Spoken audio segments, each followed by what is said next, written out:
uso de prohibido. Will I die? Oh, will I die?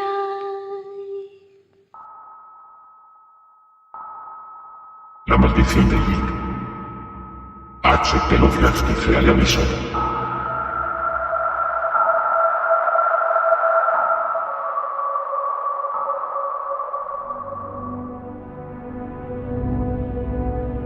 En 1925 fui a Oklahoma buscando tradiciones sobre las serpientes, y salí con tal temor hacia ellas que me durará el resto de mi vida. Admito que es una tontería, ya que existe una explicación natural para todo cuanto vi, pero eso no disminuye un ápice mi miedo. Si la vieja historia hubiera sido lo que parecía, no me hubiera impresionado con tanta fuerza. Mi trabajo como etnólogo de indios americanos me había endurecido ante toda suerte de mitologías extravagantes, y sabía que los sencillos blancos pueden ganar a los pieles rojas en su propio juego cuando empiezan a fantasear en un dios. Pero no puedo olvidar lo que vi con mis propios ojos en el demencial asilo de Guthrie. Fui a este asilo porque algunos de los viejos colonos me dijeron que podría encontrar algo importante allí. Ni los indios ni los blancos querían hablar sobre las leyendas acerca de un dios serpiente que estaba investigando. Los advenedizos del boom petrolífero, por supuesto, nada sabían de tales asuntos, y los hombres rojos y los pioneros se espantaban abiertamente cuando hablaba de eso. No más de 6 o 7 personas mencionaron el asilo, y aquellos que lo hicieron tuvieron buen cuidado de hablar en susurros. Pero los cuchicheos me revelaron que el Dr. McNeil podría mostrarme una reliquia verdaderamente terrible y decirme cuánto deseaba saber. Podría explicarme por qué Jig, el semihumano padre de las serpientes, es algo rehuido y temido en Oklahoma Central, y por qué los viejos colonos tiemblan ante las secretas orgías indias que convierten los días y las noches del otoño en algo odioso con el incesante batir de tambores en los lugares solitarios. Así fue que, como un sabueso que sigue el rastro, acudí a Guthrie, ya que había empleado muchos años recopilando datos sobre la evolución del culto a las serpientes entre los indios.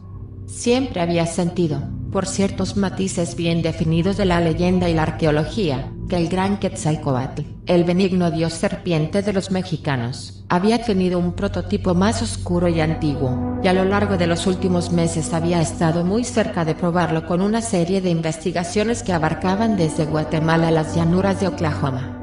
Pero todo esto era frustrante e incompleto, ya que los límites del culto a la serpiente estaban cercados por el miedo y el sigilo. Ahora parecía que una nueva y copiosa fuente de datos estaba a punto de salir a la luz y acudí al director del asilo con una ansia que no traté de ocultar. El Dr. McNeil era un hombre pequeño y bien afeitado, de cierta edad, y vi enseguida, por su habla y maneras, que era un sabio de no menor erudición en otras muchas disciplinas al margen de su profesión. Grave y lleno de dudas cuando le di a conocer mis propósitos, su rostro fue volviéndose pensativo según estudiaba cuidadosamente mis credenciales, así como la carta de presentación que un amable y anciano ex agente indio me había dado. Entonces, ¿ha estado usted estudiando la leyenda de Jig, reflexionó sentenciosamente. Sé que muchos de nuestros etnólogos de Oklahoma han intentado conectarlo con Quetzalcóatl, pero no sé de nadie que haya cubierto tan bien los pasos intermedios. Para alguien tan joven como parece ser usted, ha realizado un notable trabajo, y ciertamente merece todos los datos que yo pueda proporcionarle. No creo que el viejo mayor Moore, o cualquier otro, le haya hablado sobre lo que hay aquí. No les gusta comentarlo, y nadie lo hace. Es sumamente trágico y horrible, pero eso es todo. Me niego a considerarlo como algo antinatural. Es una historia que le contaré después de que lo vea, una historia endemoniadamente triste, pero que uno no puede catalogar de mágica. Simplemente muestra el poder que esta creencia tiene sobre la gente. Admitiré que hubo momentos en los que sentí un escalofrío que es más que físico, pero a la luz del día achaco todo esto a los nervios. Ay, ya no soy tan joven como antes. Al llegar a este punto, ¿podría usted considerar al ser que hay aquí una víctima de la maldición de Jig? Una víctima físicamente viva. No dejamos que las enfermeras normales lo vean, a pesar de que la mayoría sabe que está aquí. Hay solo 2 viejos y tranquilos compadres que le alimentan y limpian su habitación. Solían ser 3, pero el viejo y buen Stevens falleció hace unos pocos años. Supongo que tendré que pensar en un nuevo grupo muy pronto, ya que el ser no parece envejecer o cambiar mucho, y nuestros viejos sirvientes no pueden durar para siempre. Puede que los moralistas del futuro cercano nos permitan darle un misericordioso descanso, pero es difícil de predecir. Vio, al venir por el camino, la ventana a ras de suelo en el ala este. Allí está. Ahora iremos ahí. No tiene que decir nada. Solo mire por la tronera de la puerta y agradezca a Dios que la luz no sea muy fuerte. Luego le contaré la historia, o la parte que he sido capaz de hilvanar. Bajamos silenciosamente las escaleras, y no hablamos mientras serpenteábamos por los sótanos aparentemente desiertos. El Dr. McNeil destrabó una puerta de acero pintada de gris, pero era tan solo un mamparo que llevaba a un ulterior tramo de pasadizo. Por fin, nos detuvimos ante una puerta marcada como B116. Abrió una pequeña mirilla que solo podía usar poniéndose de puntillas, y golpeó varias veces en el pintado metal, como tratando de levantar a su ocupante, fuera lo que fuese. Un débil hedor brotó de la tronera al abrirla el doctor y fantaseé con que su aporreo provocaba una especie de respuesta baja y siseante. Finalmente, me hizo un gesto para que lo reemplazara en la mirilla, y así lo hice, con un injustificado temblor que iba en aumento. La ventana barrada y a ras de suelo, cerrada al exterior, admitía tan solo un débil e incierto resplandor, y estuve observando la maloliente madriguera durante algunos segundos antes de ver lo que reptaba y se retorcía por el suelo cubierto de paja, emitiendo de vez en cuando un siseo débil y vacuo. Entonces, la silueta entre las sombras comenzó a perfilarse y capté que la contorsionada entidad poseía cierta remota semejanza con una forma humana que se arrastrara sobre su vientre. Me aferré a la manilla de la puerta para sostenerme mientras trataba de no caer desvanecido. Lo que se movía era de un tamaño casi humano y totalmente desprovisto de vestiduras. Carecía por completo de pelo, y su espalda de tonos leonados parecía algo escamosa bajo la luz tenue y gulesca. Los hombros parecían moteados y oscurecidos, y la cabeza era curiosamente plana. Mientras alzaba la cabeza para sisear en mi dirección, pude ver que los ojos, pequeños y negros como abalorios, eran condenadamente antropoides, pero no fui capaz de estudiarlos durante mucho tiempo. Me buscaron con horrible persistencia, hasta que cerré boqueando la mirilla y dejé a la criatura retorciéndose casi invisible sobre la enmarañada paja, entre los espectrales contraluces. Debí tambalearme un poco, porque vi al doctor tomándome gentilmente el brazo para guiarme fuera. Una y otra vez tartamudeaba. Pero por el amor de Dios, ¿qué es eso? El Dr. McNeil me contó la historia en su oficina privada, mientras yo me arrellanaba en una butaca frente a él. El oro y carmesí del tardío atardecer se tornó hacia el violeta del primer ocaso, y todavía proseguí sentado, espantado e inmóvil. Me sobresaltaba con cada timbrazo del teléfono y cada pitido del zumbador, y debo haber maldecido a las enfermeras y los internos cuyas llamadas, a cada instante, desplazaban al doctor a la oficina exterior durante breves intervalos. Llegó la noche y me sentí contento de que mi anfitrión encendiera todas las luces. Científico como era, mi afán de conocimiento estaba medio olvidado entre aquellos éxtasis de miedo que me dejaban sin aliento, tal como un niño pequeño puede sentirse cuando susurrados cuentos de brujas circulan junto a la chimenea. Parecía ser que Yig, el dios serpiente de las tribus de las llanuras centrales, presumiblemente el origen del más sureño Quetzalcóatl, o Kukulcán, era un extraño y semiantropomórfico demonio de naturaleza caprichosa y sumamente arbitraria. No era un verdadero diablo, y habitualmente estaba bien dispuesto hacia quienes guardaban el debido respeto por él y sus hijos, las serpientes, pero en otoño se convertía en anormalmente rapaz, y debía ser alejado mediante los ritos apropiados.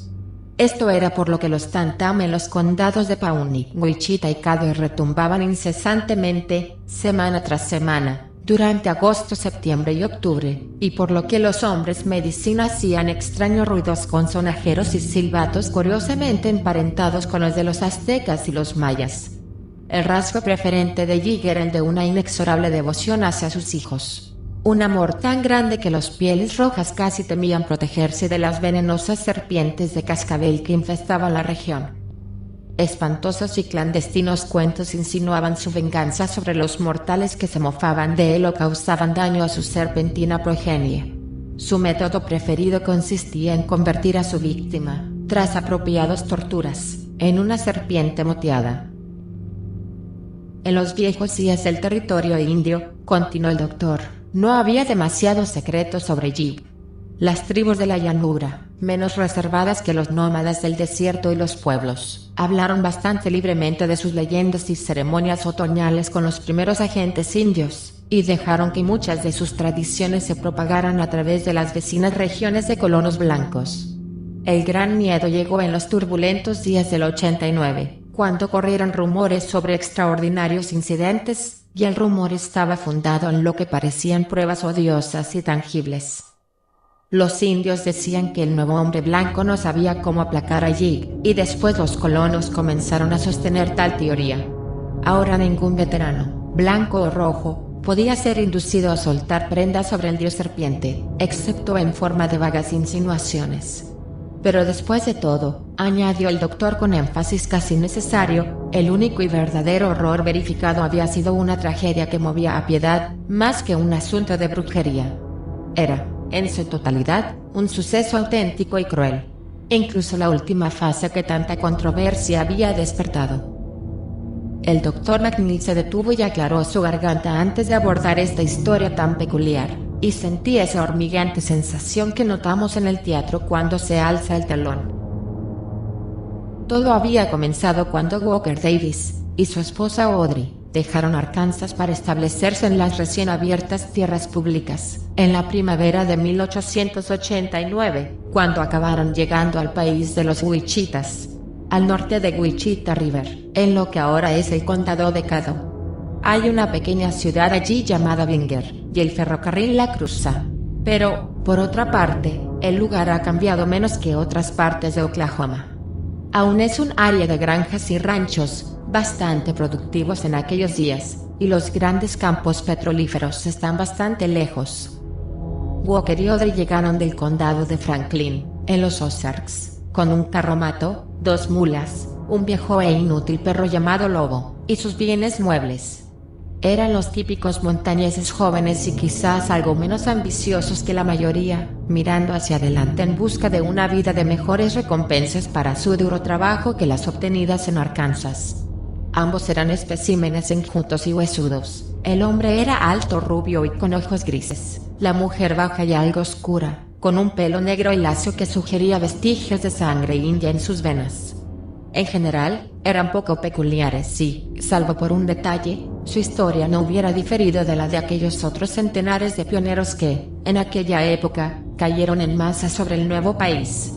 Ese detalle era el temor casi epiléptico de Walker hacia las serpientes, que algunos atribuían a una causa prenatal y otros a una oscura profecía sobre su muerte, augurada por una vieja india que había querido espantarle cuando era pequeño. Fuera cual fuese la causa, el efecto era sumamente marcado.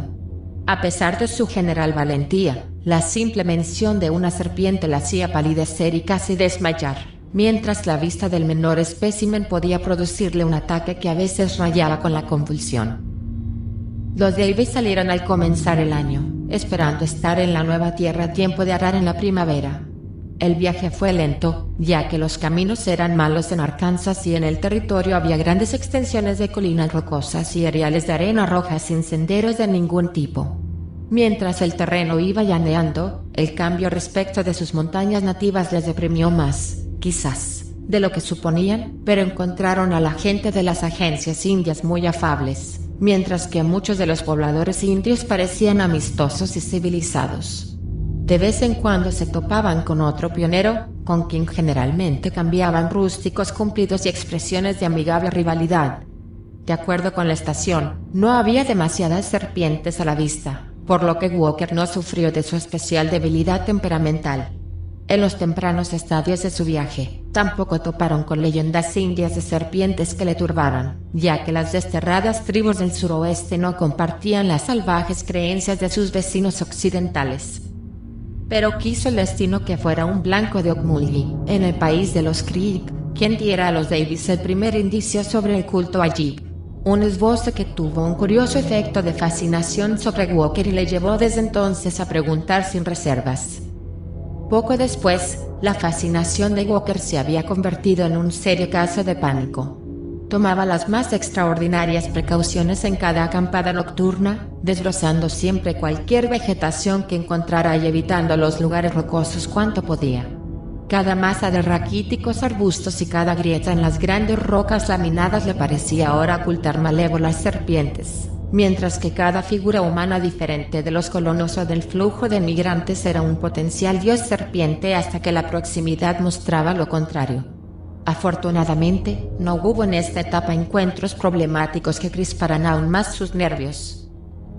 Mientras se aproximaban al país de los Kickapoo, encontraron más y más difícil evitar acampar cerca de las rocas. Finalmente no fue posible, y el pobre Walker se vio reducido al pueril método de musitar algunos de los sortilegios contra las serpientes que aprendiera en su infancia. 2 o 3 veces vislumbró realmente una serpiente, y esas visiones no ayudaron al doliente en sus esfuerzos de conservar la compostura. En la 22ª tarde del viaje, un viento salvaje obligó, por bien de las mulas, a acampar en un lugar tan abrigado como fuera posible, y Audrey persuadió a su esposo de ampararse en un risco que se alzaba inusitadamente alto sobre el lecho seco de un primitivo afluente del río canadiense. A él no le gustó la escabrosidad del lugar, pero admitió en esa ocasión el ser contradicho y guió hoscamente a los animales hacia la protectora ladera, ya que la naturaleza del suelo no permitía acercar el carromato. Audrey, entretanto, examinando las rocas cercanas al carro, se percató de un singular olfateo por parte del débil y viejo perro. Empuñando un rifle le siguió, y enseguida agradeció a las estrellas el haberse anticipado a Walker en el descubrimiento, ya que allí, cómodamente enroscadas en una brecha entre 2 pedruscos, había una visión que no le hubiera reportado ningún bien. Visible solo como una masa entrelazada, pero quizás formada por 3 o 4 criaturas distintas, había una masa que se retorcía perezosamente y que no podía ser más que un nido de serpientes de cascabel recién nacidas. Ansiosa de evitar a Walker el probable espanto, Audrey no titubeó en actuar, haciendo firmemente el arma por el cañón y descargando la culata una y otra vez sobre los seres que se contorsionaban. Su propia repugnancia era grande, pero no hasta el punto del verdadero miedo. Finalmente, vio que el trabajo estaba hecho y se volvió para limpiar la improvisada cachiporra en la arena roja y seca que abundaba en los alrededores. Debía, reflexionó, cubrir los restos antes de que Walker volviera a atar a las mulas. El viejo lobo, tambaleante reliquia de un cruce de ovejero y coyote, se había desvanecido, y ella temió que hubiera ido a buscar a su amo. En ese instante, el sonido de las pisadas le demostraron que su temor estaba bien fundado. Un segundo más y Walker habría visto todo. Audrey hizo un movimiento para sujetarle si se desmayaba, pero él tan solo se tambaleó. Luego, la mirada de puro espanto en aquel rostro del que había huido la sangre, se convirtió lentamente en algo que parecía una mezcla de repulsión y rabia, y comenzó a recriminar a su esposa con voz trémula. «Por Dios, Od, ¿qué te habían hecho? ¿No has oído todo eso que dicen sobre el demonio serpiente y debiste decírmelo y nos hubiéramos trasladado? ¿No sabes que tienen un dios diablo que acudes y dañas a sus hijos? ¿Por qué piensas que los Inhuns bailan y tocan los tambores todos los días a la caída del sol? Esta tierra está maldita, te lo digo yo. Y casi todas las almas con las que he hablado cuentan lo mismo. Aquí manda Yig, y cada ocaso vuelve para castigar a sus víctimas y convertirlas en serpientes. Por eso, cruzando el Canallín, ningún Inhun mata a una serpiente, ni por gusto ni por dinero. Sabe Dios lo que hará contigo, chica, por haber destrozado toda una camada de hijos de Yig. Te castigará seguro, antes o después, a no ser que compre un hechizo o algo así a los hombres medicina de los Inhuns. Te castigará Od, tan seguro como que hay un Dios en los cielos. Vendrá por la noche y te convertirá en una serpiente reptante y moteada. El resto del viaje lo salpicó Walker con espantados reproches y profecías. Cruzaron el Canadiense cerca de Newcastle, y poco más tarde se encontraron con el primero de los verdaderos indios de las llanuras que hubieran visto. Una partida de wichitas envueltos en mantas, cuyo cabecilla habló francamente bajo el señuelo del whisky que le ofrecieron, enseñando al pobre Walker un enrevesado hechizo protector contra Jig, a cambio de un cuarto de botella del mismo y sugestivo fluido. Durante el fin de semana encontraron el sitio buscado en el país de los Wichitas, y los Davis se apresuraron a delimitar sus posesiones, y hacer la siembra de la primavera, aún antes de construirse una cabaña. La región era llana, batida incesantemente por los vientos, y de escasa vegetación, pero prometía fértiles cultivos. Ocasionales afloramientos de granito salpicaban un suelo de descompuesta arenisca roja, y aquí y allá había grandes rocas planas que se prolongaban bajo la superficie como una calzada construida por el hombre. Parecía haber muy pocas serpientes o posibles escondrijos para ellas, por lo que Audrey al fin convenció a Walker para construir la cabaña de una sola estancia sobre una amplia y plana laja de piedra al descubierto. Con un suelo así y una chimenea bien emplazada, podían desafiar al tiempo más húmedo. Aunque pronto se evidenció que la humedad no era una característica sobresaliente en el distrito.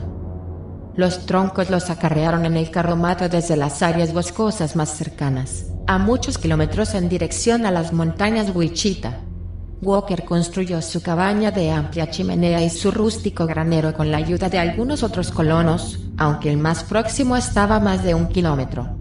A cambio, ayudó a sus benefactores en similares construcciones de casa, por lo que los vínculos de hermandad brotaron entre los nuevos vecinos. No había una verdadera ciudad antes del Reno, junto al ferrocarril a unos 40 kilómetros o más hacia el noreste, y, antes de que pasaran muchas semanas, las gentes del lugar habían estrechado lazos a pesar de su gran dispersión. Los indios, de los que unos cuantos habían comenzado a establecerse en ranchos, eran en su mayor parte inofensivos, aunque algunos se tornaban pendencieros al inflamarse con los euforizantes líquidos que llegaban hasta ellos sorteando los bandos del gobierno. Entre todos los vecinos, los Davis encontraron a Joe y Sally Compton, también procedentes de Arkansas, como los más amistosos y congeniables. Sally aún vive, ahora conocida como abuela Compton, y su hijo Clyde, entonces un niño de pecho, se ha convertido en uno de los prohombres del estado. Sally y Audrey solían visitarse una a la otra a menudo, ya que sus cabañas distaban solo 3 kilómetros, y en las largas tardes de primavera y verano cambiaban múltiples historias sobre la vieja Arkansas y muchos rumores sobre el nuevo país. Sally era sumamente comprensiva con el temor de Walker ante las serpientes, pero quizás hizo más por agravar que por curar el paralelo nerviosismo que Audrey iba adquiriendo por culpa de su incesante plañir y profetizar sobre la maldición de Jib.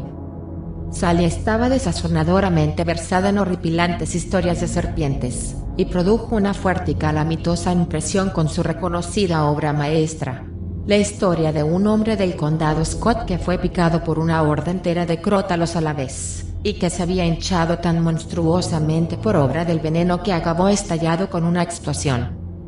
No hace falta decir que Audrey no repitió esta anécdota a su esposo, ni que rogó a los Compton que se abstuvieran de comentarla por los alrededores. De creer a Joe y Sally, respetaron su petición con la mayor fidelidad. Walker realizó temprano su plantación de maíz, y a mediados de verano dedicó su tiempo a recolectar una buena cosecha de hierba nativa de la región. Con ayuda de Joe Compton, excavó un pozo que suministraba un moderado caudal de agua de excelente calidad, aunque planeaba abrir uno artesiano más tarde. No tuvo sustos serios con las serpientes, e hizo sus tierras tan inhóspitas como pudo para los reptantes invasores. A cada instante, cabalgaba hasta el grupo de cabañas cónicas sustentadas por postes que formaban el poblado principal de los Wichitas, y hablaba largo y tendido con los ancianos y chamanes sobre el dios serpiente, así como sobre la forma de apaciguar su cólera. Siempre había hechizos listos para ser cambiados por whisky, pero la mayor parte de la información estaba lejos de tranquilizarle. Jig era un gran dios. Tenía mala medicina. Él no olvidaba. En otoño sus hijos estaban hambrientos y salvajes, y Jig estaba iracundo y salvaje también. Todas las tribus hacían medicina contra Jig al llegar la cosecha de maíz. Le brindaban maíz y danzaban el rito apropiado al son de silbatos, cascabeles y tambores. Mantenían retumbando los tambores para rechazar a Jig, e imploraban la ayuda de Tirawa, cuyos hijos son los hombres, tal como las serpientes son los hijos de Jig. Era malo que la mujer de Davis matara a los retoños de Jig. Davis debía recitar los hechizos muchas veces cuando llegara la cosecha de maíz. Jig es un gran dios. Cuando llegó el momento de la recolección del maíz, Walker había colocado a su mujer en un deplorable estado nervioso. Sus plegarias y prestados encantamientos llegaban a ser una tortura, y, cuando comenzaron los ritos otoñales de los indios, había siempre un rumor distante de tambores empujado por el viento que creaba un trasfondo siniestro. Era enloquecedor el amortiguado atronar, siempre arrastrándose sobre las anchas llanuras rojas. ¿Por qué no se detenían nunca? Día y noche, semana tras semana, siempre lanzando su incansable mensaje, tan persistentes como el rojo y polvoriento viento que lo transportaba. Audrey se espantaba más que su marido, porque él tenía un compensador elemento de protección. Fue con este sentimiento de poseer un poderoso e intangible baluarte contra la maldad, como hizo su cosecha de maíz y preparó cabaña y establo para el cercano invierno. El otoño fue insólitamente cálido, y, excepto para sus primitivos guisos, los Davis encontraron poco uso para el hogar de piedra que Walker había construido con tanto esmero. Algo relacionado con las cálidas y antinaturales nubes de polvo crispaba los nervios de todos los colonos, pero entre los que más estaban Audrey y Walker. La sugerencia de una maldición ofídica cerniéndose sobre ellos, y el salvaje e interminable batir de los distantes tambores indios eran una mala combinación a la que la adición de cualquier nuevo elemento extraño amenazaba con volver totalmente insufrible. A pesar de esta tensión, algunas fiestas tuvieron lugar en una u otra de las cabañas tras la siega, conservando así, en el presente, cándidamente vivos aquellos curiosos ritos de la cosecha que son tan viejos como la misma agricultura humana. Lafayette Smith, llegado desde el sur de Missouri, y que tenía una cabaña a unos 4 kilómetros al este de los Walker, era un pasable violinista, y sus melodías hicieron mucho para hacer olvidar a los concelebrantes el monótono batir de los tam-tam. Luego, la noche de Todos los Santos se acercó, y los colonos planearon otra distracción. Este momento, debieran haberlo sabido, era de una estirpe más vieja que la misma agricultura, el temible sabbat de las brujas de los primitivos prearios, conservado a través de eras en la oscuridad de la medianoche en bosques secretos, y aún insinuado con vagos terrores bajo su postrer máscara de comedia y ligereza. Todos los Santos caería en jueves, y los vecinos acordaron reunirse para celebrarlo en la cabaña de Davis. Fue el 31 de octubre cuando se quebró el hechizo de calidez. La mañana fue gris y plomiza, y, a mediodía, el incesante viento se había tornado de abrasador a gélido. La gente tembló porque no estaba preparada para el frío, y el viejo perro de Walker Davis, Lobo, se arrastró cansinamente hasta el interior, hacia un lugar cercano al hogar. Aunque los distantes tambores aún retumbaban, no por eso los blancos se sintieron menos inclinados a proseguir sus elegidos ritos.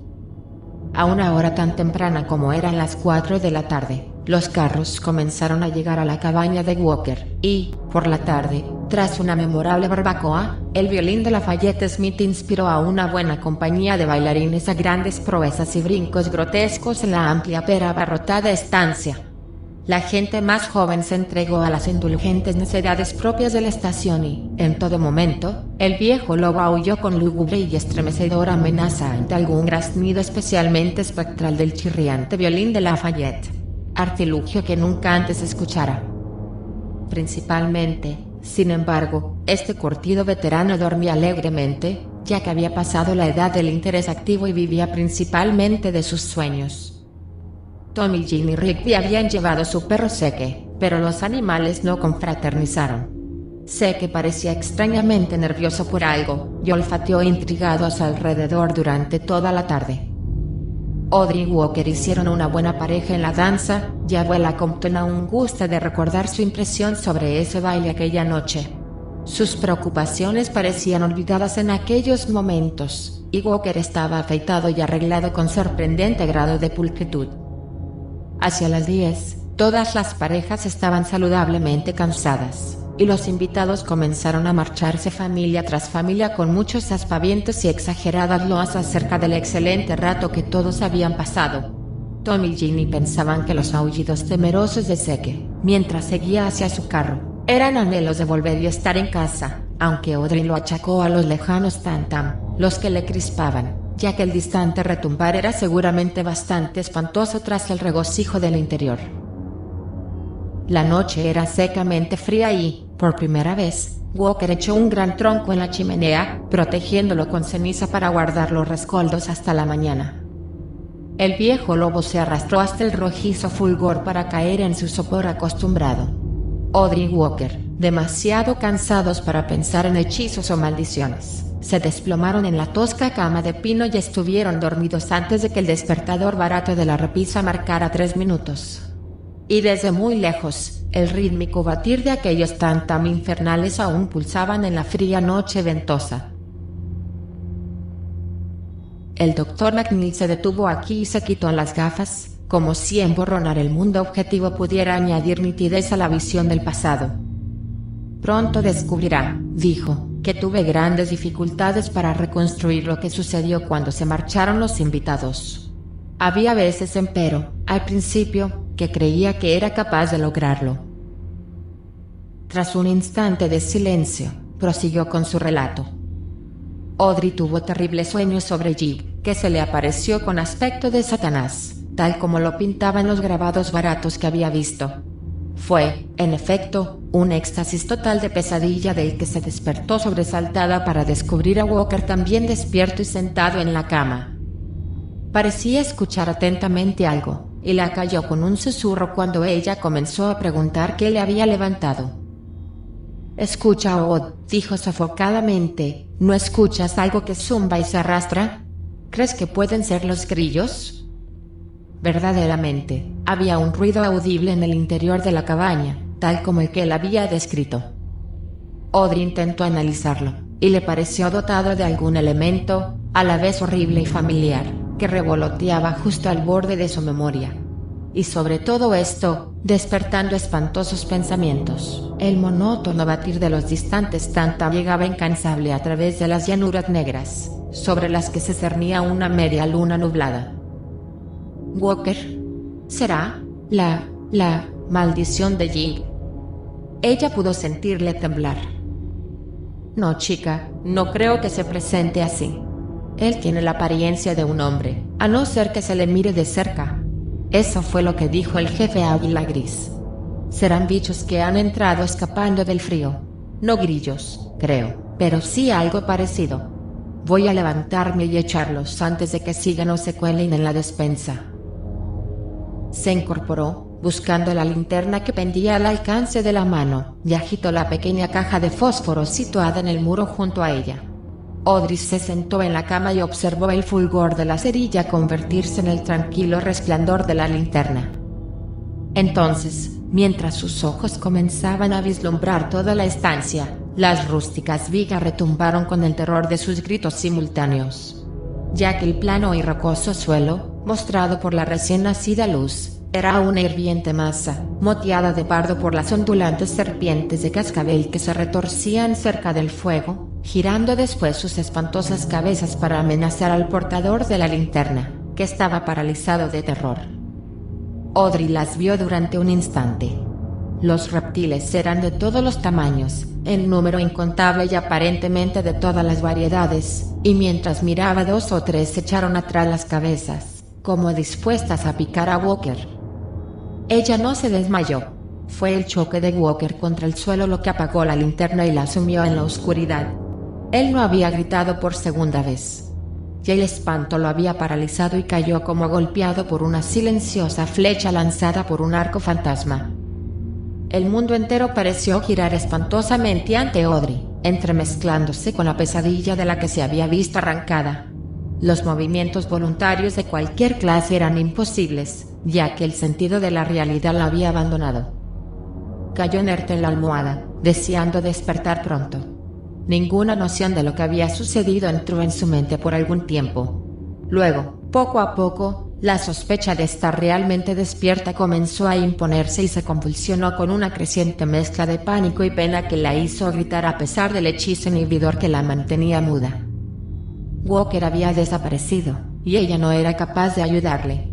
Había muerto presa de las serpientes, tal como la vieja bruja había profetizado cuando era un niño.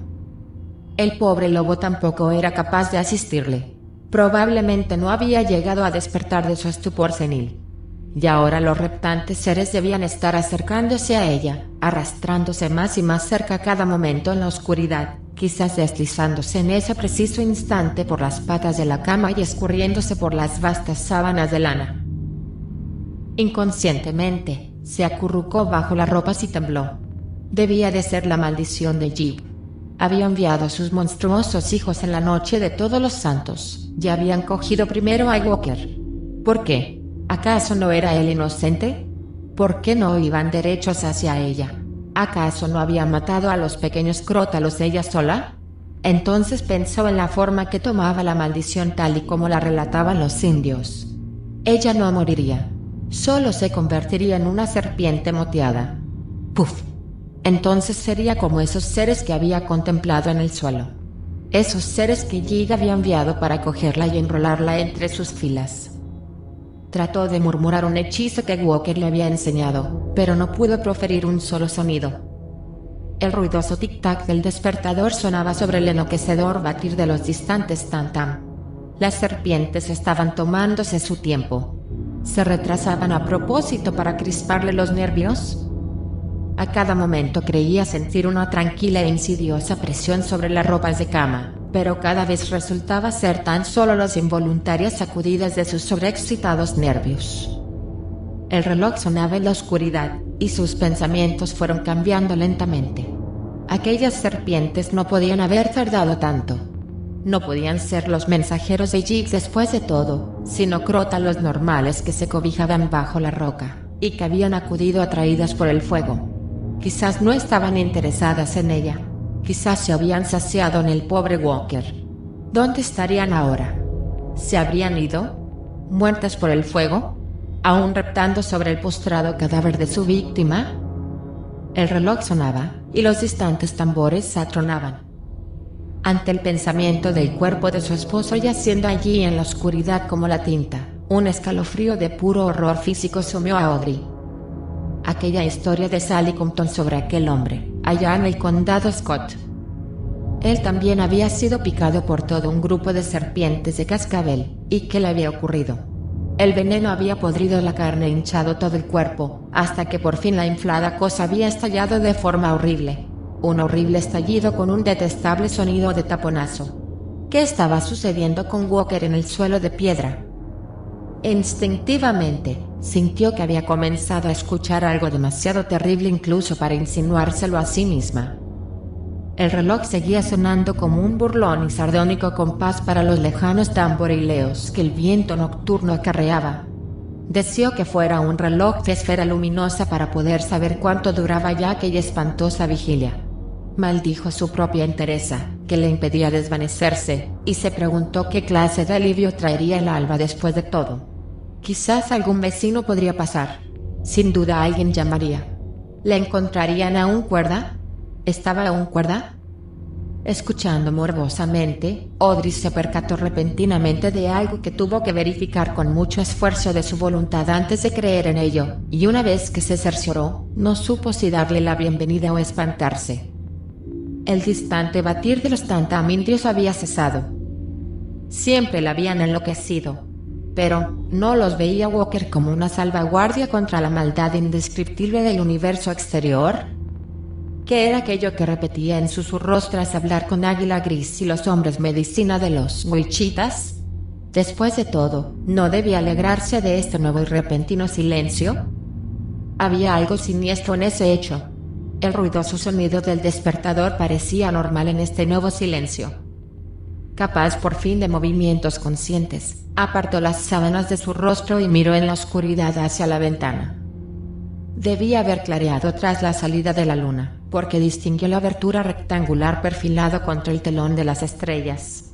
Entonces, sin previo aviso, llegó el impactante, enloquecedor sonido. ¡Puaf! Ese opaco, pútrido plof de piel rasgada y veneno fluyendo en la oscuridad. Dios. La historia de Sally. Ese obsceno hedor, y ese silencio que la crispaba y laceraba. Fue demasiado. Las cadenas del mutismo cedieron y la noche negra retumbó, reverberando con los gritos de puro terror desatado de Audrey. La conciencia no desapareció con el impacto. Cuán misericordioso hubiera sido. Entre los ecos de sus alaridos, Audrey aún vio el rectángulo salpicado de estrellas de la ventana de enfrente y escuchó el estremecedor sonido de aquel espantoso reloj. ¿Oía alguna otra cosa? ¿Era el hueco de la ventana un rectángulo perfecto? No estaba en condiciones de sopesar la evidencia de sus sentidos o distinguir los hechos de las alucinaciones. No, aquella ventana no era un rectángulo perfecto. Algo parecía invadir el borde inferior.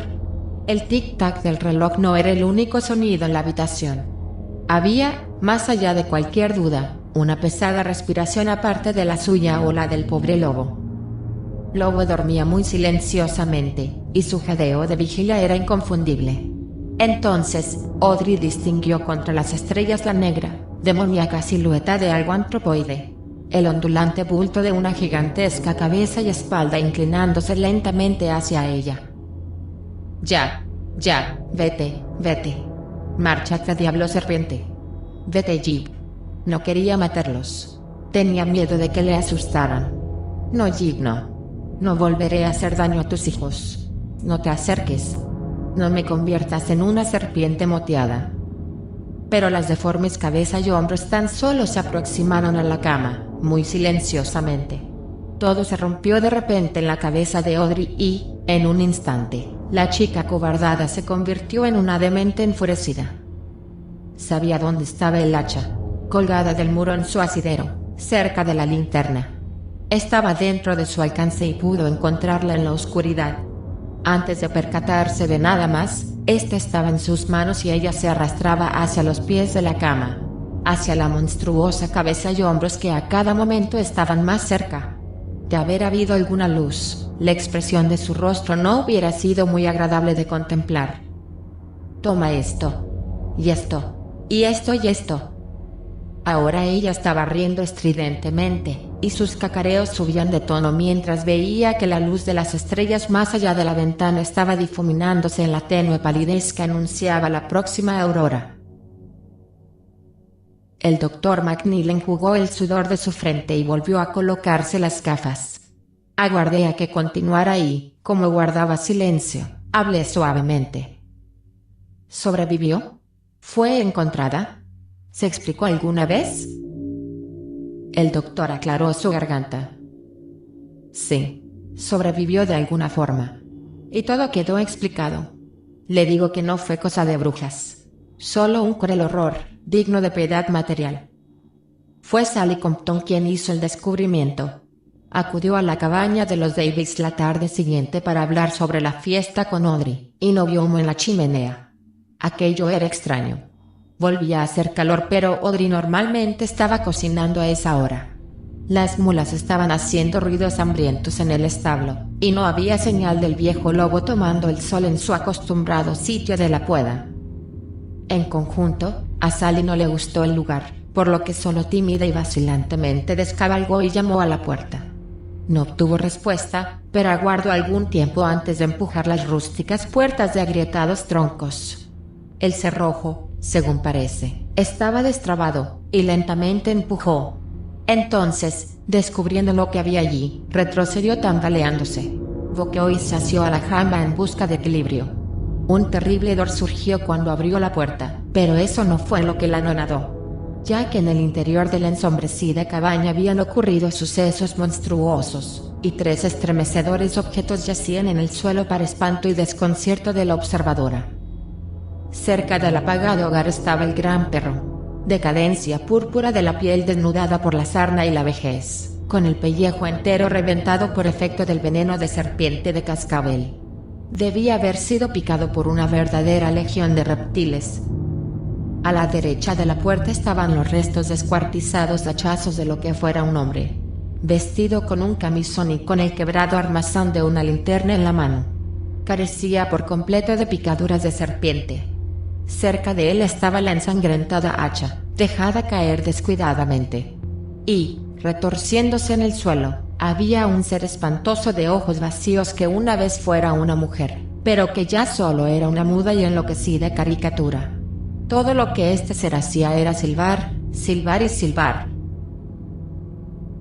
Tanto el doctor como yo nos enjugamos gotas frías de nuestras frentes en este momento.